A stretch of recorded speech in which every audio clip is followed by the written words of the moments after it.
I'm not lying. I have a daughter waiting for me who attempted to kill herself 3 times. I cannot leave her. Mr. Chair, she's waiting for me.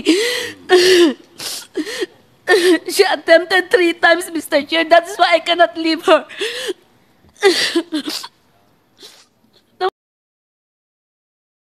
Mr. Chairman, before we end, before we suspend, sa mga nanonood po, sa mga ating kababayan at sa buong mundo ngayon, napaka-importante po nitong ginagawa natin ngayon.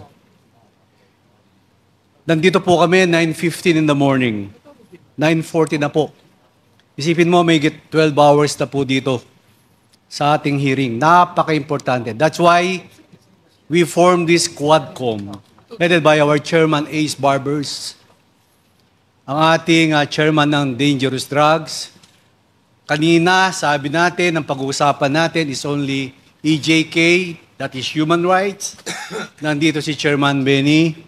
At yung POGO, we will tackle it next week. And the public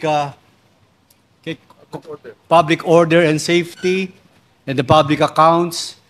And this is for the first time in the history, this 19th Congress will make an history. We will reshape our country. Tulungan niyo po kami, mga kawani natin sa gobyerno, my fellow workers in government. We will lead to reshape this country for our young and future generation. Diniscuss po natin kanina, drugs. Kanina, EJK.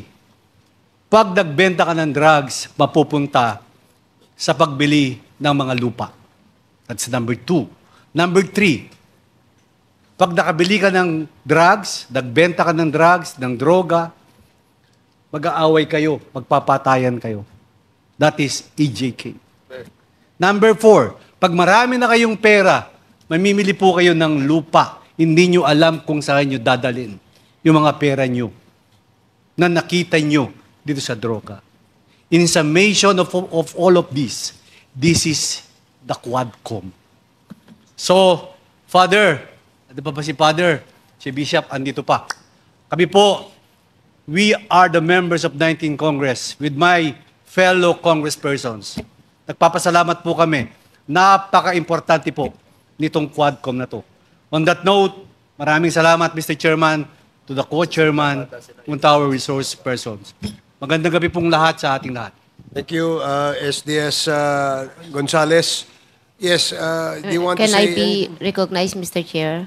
Okay. I would like to answer the question raised by Congressman Paduano, Mr. Chair. Sige. Sandali po. Which question? Ang daming question. Ang daming question kasi ng mga congressman kanina. It is only my question. Ngayon, pag, Ms. Garma, you can file a motion, but you have to stay here muna. You can file a motion. Kasi tatagal tayo dito. Believe you me. Kasi kanina tinanong na kita, yung states mo pa lang na travel, mali-mali yung sinagot mo sa akin. No. Mali. I will Mr. give you, Chair, in the next hearing, Mr. Chairman, in the next hearing, tatanungin kita ulit kung sasabihin mo ng totoo. Mr. Chair, I'm telling the truth, Mr. Chair, in my mother's grave. Yung travel ko sa state, sinabi ko na po ang totoo. I don't even know the answer why my visa was invalidated by... Hindi lang yung visa, Ms. Garma. Alam mo kung bakit ka pinigil. No, Mr. Chair, I do not know, Mr. Anyway, Chair. Mr. Chairman, if I ask her... Mr. Chair, if you, I will be proven, Point of order, Mr. Chair. Wait. Na Point I'm of order. lying. 1 minute suspension. I'm not lying. Yung... Please address Why the did I chair lie on my travels, when you Mr. reply to Chair? the question asked by a member, okay? And ano mo lang, clarify mo lang ulit ang iyong gustong sabihin.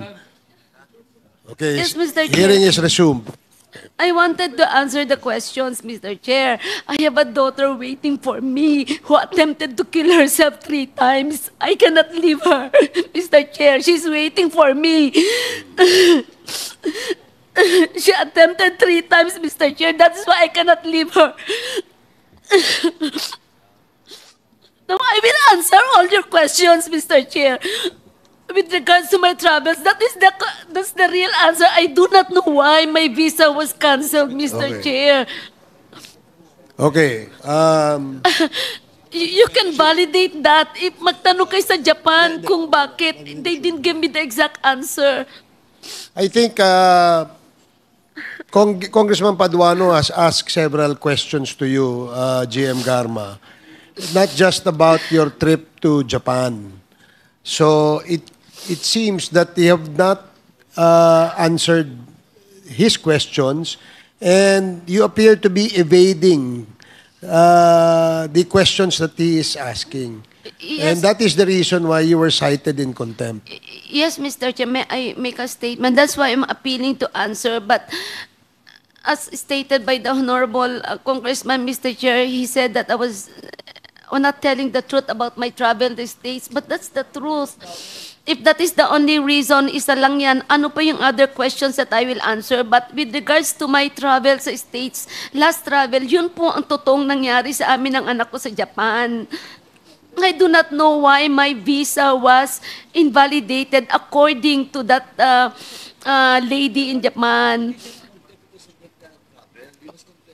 Mr. Chairman, to be clear, he was not contented because of that question of mine, because of the travel. And in fact, hindi ko na nga pinurso kasi it is all about the question being raised to you by the members. And you're evading the question.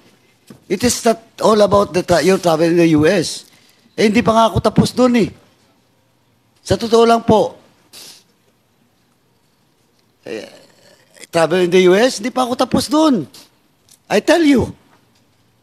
You were cited in contempt because you're evading question from the very start by the members of this committee. Not because may question about your US travel. And ang totoo noon, hindi pa ako tapos doon. Ms. Garma, akala mo yun lang? Hindi pa ako tapos doon. And I will prove you in the next hearing. Pag hindi ka nagsabi ng totoo, I will prove to you that you're lying. Doon lang muna. Kung yun lang yung gusto mong pag-usapan, yung travel mo sa US, if you will not tell the truth in the next hearing, I have all the proof with me. Hiningihan lang kita kanina, hindi mo maibigay. With the, Kung online ngayon, dapat may record ka eh. Diba? Mr. Chair? Mr. Chairman. okay, Congressman ako first. Sige. I think the resource person does not have any recourse with us anymore, simply because we have decided. If you look around, we do not have any quorum already to decide whether we would withdraw the contempt order or not. So I think the recourse left for the gentle lady is that either she files a motion for reconsideration or she goes to the court. I think her lawyer knows that. Kasi hindi na po tayo dahil nag-decide na po yung buong committee kanina eh. Thank you, Mr. Chair. Thank you, Congressman. And with Nato. Yes, that is true, that we have already decided, and if you want to question the decision of the committee, you can either question this before a court or file a motion for recon before the Quadcom. And we will certainly entertain the motion. But since the committee has already decided, and Congressman Fernandez Yeah. is About to signaling move. to me to Yeah. give him the floor, and now I give you the floor. With the indulgence of, we sympathize with you, Colonel Rohina Garma, no? But of course, we have already decided, and the proper recourse is to apply for a motion for reconsideration. And in relation to your daughter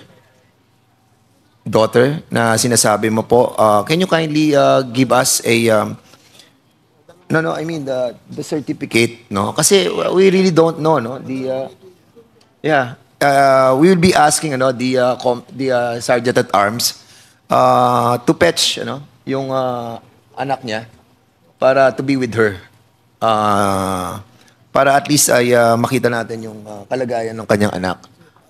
So with that, Mr. Chairman, I think it is just right for us to bring the child in here para makasama po ni Colonel Garma, yung kanya po anak.